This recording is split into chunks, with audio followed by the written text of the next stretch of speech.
Welcome చెప్తూ మా camera వాళ్ళు కాస్త క్యాప్చర్ చేయగానే మళ్ళీ మీ ప్లేసెస్కి వెళ్ళిపోండి. మేము ఇక్కడ మాటల్లోకి వెళ్ళిపోతాము. Please continue. అదే thank you so much Sukumar sir, నాకు ఈ అవకాశం ఇచ్చినందుకు. అదే నేను స్టార్టింగ్లో ఒక కమర్షియల్ సినిమాకి సంబంధించి ఆ ఎక్స్పీరియన్స్ని ఏమో తెలియదు, అంటే ఎట్లుంటుందో ఏందో అన్న భయంతోనే వెళ్ళుండే.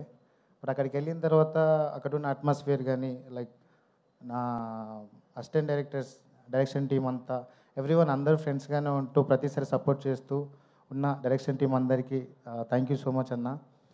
అండ్ ప్రొడక్షన్లో నాకు టీ బిస్కెట్లు ఇచ్చిన వాళ్ళందరి దగ్గర నుంచి, అండ్ ఈ సినిమాని ప్రమోట్ చేసిన ప్రతి ఆడియన్కి కూడా థ్యాంక్ యూ సో మచ్. అదే cinematographer కూబా sir, I miss you sir, ఎక్కడున్నారు? కూబా సార్, టామిక్ సినిమాటోగ్రఫీ టీం అందరికీ, లైట్ డిపార్ట్మెంట్ అందరికీ థ్యాంక్ యూ. మీరు ఇచ్చిన సపోర్ట్ నేను మర్చిపోలేను. అంటే ఒక మనిషికి కొన్ని కష్టాలు వచ్చినప్పుడు కొంతమంది సపోర్టివ్గా ఉంటారు. సో నా టీం అందరు నాకు సపోర్ట్గా ఉన్నారు. థ్యాంక్ యూ సో మచ్ అండి. అండ్ ఫైనల్లీ బన్నీ సార్, పుష్పరాజ్ని మీరంతా స్క్రీన్ మీద చూసి ఎంత ఎంజాయ్ చేశారో నాకు తెలుసు. అండ్ సార్ పక్కన ఉండి యాక్ట్ చేయడం అంటే మామూలు విషయం కాదు. నాకు అవకాశం వచ్చింది. అండ్ ఇంకొకటి, నా స్కూల్ డేస్లో సార్ పాటలన్నీ పాడుతుండేవాడిని, దేశమురు దగ్గర నుంచి అన్నీ. అంటే సార్ అంటే నాకు చాలా ఇష్టం. ఒక ఫ్యాన్ బాయ్కి తన ఒక సూపర్ స్టార్ పక్కన యాక్ట్ చేసే ఛాన్స్ రావడం మామూలు విషయం కాదు. నేను చేశాను. Thank you so much sir. Sukku sir, మీకే ఇదంతా. మీ రుణం మీ జన్మలో తీర్చుకోలేను సార్, ప్రామిస్. అంటే ఈ సినిమా అయిపోయిన తర్వాత నేను చచ్చిపోయినా పర్లేదనే అంత ఉండే. నో ప్రాబ్లం సార్, అంటే నాకు అంత నమ్మకం ఉంది సార్. అంటే ఒక యాక్టర్కి అంత హై అంత తొందరగా వచ్చింది అని మళ్ళీ నాకు సరిపోయింది సార్. ఆల్మోస్ట్ ఈ హైని నేను నా జీవితాంతం కంటిన్యూ చేయగలను. I love you so much sir.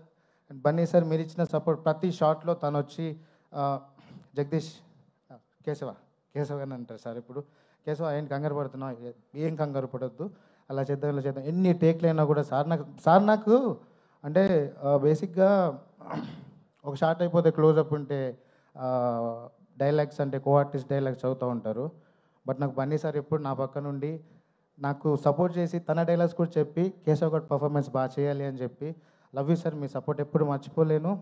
And Rashmika ma'am, you so cute, thank you so much. చాలా బాగుంటారు సెట్లో మీరంతా. అందరు ఆర్టిస్టులు అన్న ఇచ్చి పడేశారు మీరంతా, మామూలుగా చేయలేదు. మిమ్మల్ని స్క్రీన్ మీద చూసి నేను ఆడియన్గానే చూస్తా సినిమాని, పక్కన మీతో యాక్టింగ్ చేసినా కూడా నాకు ఆ ఫీలింగ్ వేరే లెవెల్లో ఉంటుంది. సూపర్ అన్న. పవని, నువ్వు కూడా అందరు ఆర్టిస్టులకి, సునీల్ సార్ అందరికీ. అంటే నాకేం అర్థం కావట్లేదు, మా నాన్నగారు వచ్చారు, తను ఇక్కడి దాకా నడవలేడు. నాన్న థ్యాంక్ యూ, సైమా అవార్డులో మీరు నాకు సపోర్ట్ చేయలేదని చెప్పాను. అంటే ఆబ్వియస్లీ ఒక్కనే కొడుకును కదా, ఎట్లా బతుకుతారు ఏందని చెప్పి. బట్ రైట్ నౌ ఇలా కుదిరింది నాన్న. థ్యాంక్ యూ సో మచ్ వచ్చినందుకు. లవ్ యూ నాన్న. డిఎస్పి సార్, ఏదో రోజు మీ మ్యూజిక్ డైరెక్షన్లో ఒక పాట పాడతా సార్, నాకు అది డ్రీమ్, అది ఖచ్చితంగా పాడతాను సార్. ప్లీజ్ ఒక ఛాన్స్ ఇవ్వండి. అండ్ థ్యాంక్ యూ టీం అందరికీ. ఎవరైనా మర్చిపోతే క్షమించండి. Thank you. మా వీడియో మీకు నచ్చినట్లయితే please like, share and subscribe.